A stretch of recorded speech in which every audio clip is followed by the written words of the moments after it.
Hi everyone. Must be problems in the Middle East if I'm on the stock exchange floor. Sure enough, it's not to trade down here, obviously, it's to go on TV.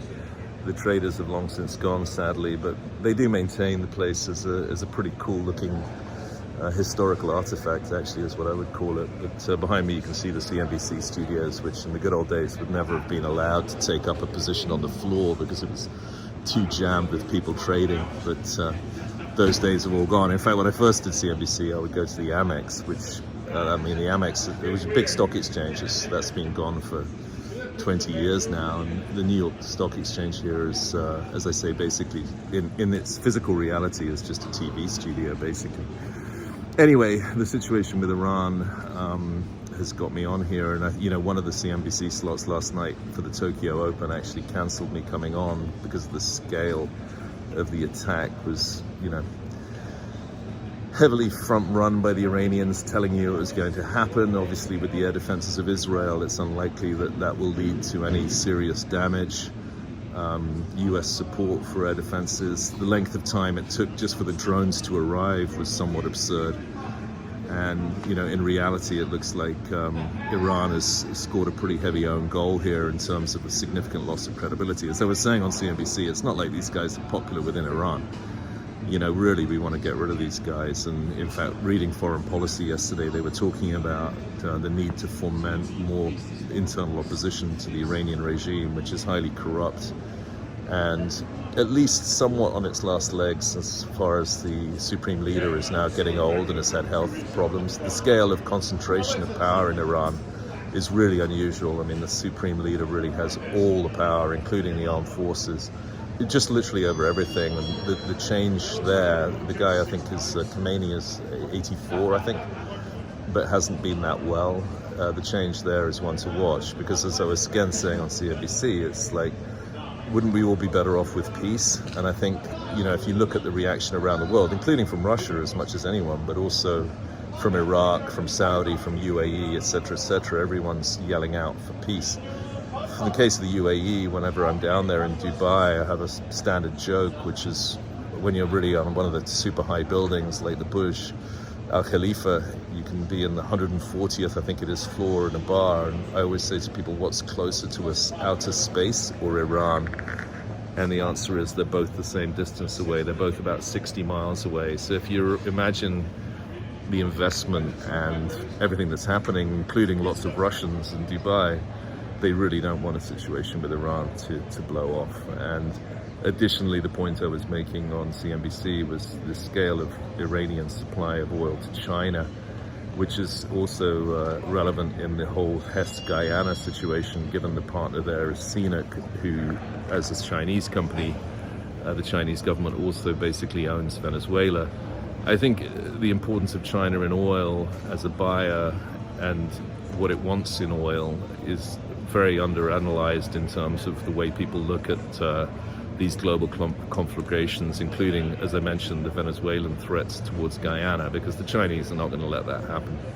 And by the same token, the Chinese really don't want, the last thing they need is a major oil spike, as much as the Biden administration doesn't need one either. So it's nobody's interest at this point, with the possible exception of Saudi, who doesn't want oil above 100 either, for this situation to escalate, especially, as I mentioned, seeing as the Iranians, and they don't have any popular support.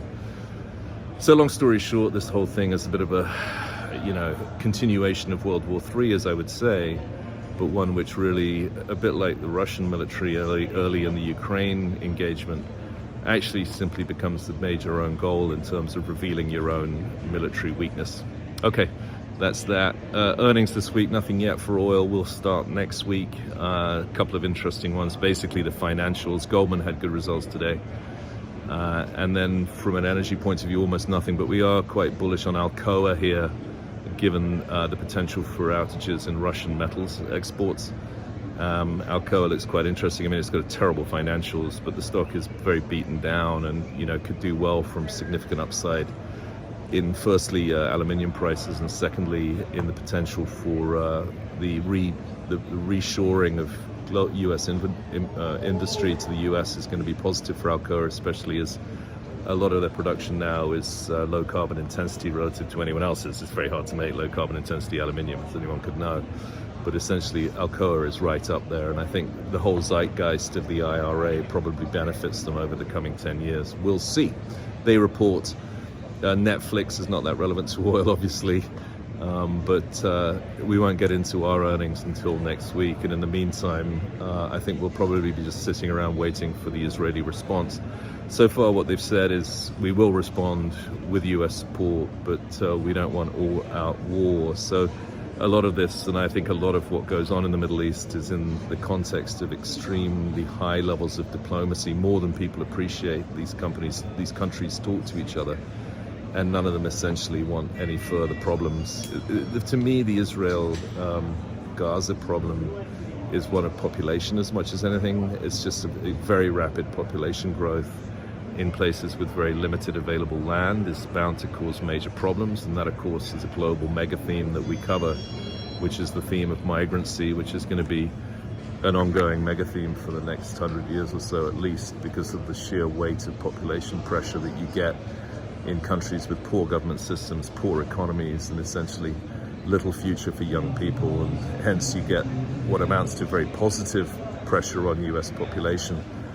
Because everybody wants to come and live in the US or in Europe, which, you know, ultimately, whilst it causes cultural issues, is also very positive for the economy. Overall, as I said, we want oil in the $90 range. We're getting that, and so we're continuing to run the stocks into Memorial Day, when we'll take another look around summer peak. And in the meantime, you know, sort of as you were, despite the panic over the weekend, which turned out to be a little bit of a storm in a teacup, thankfully. Have a great week.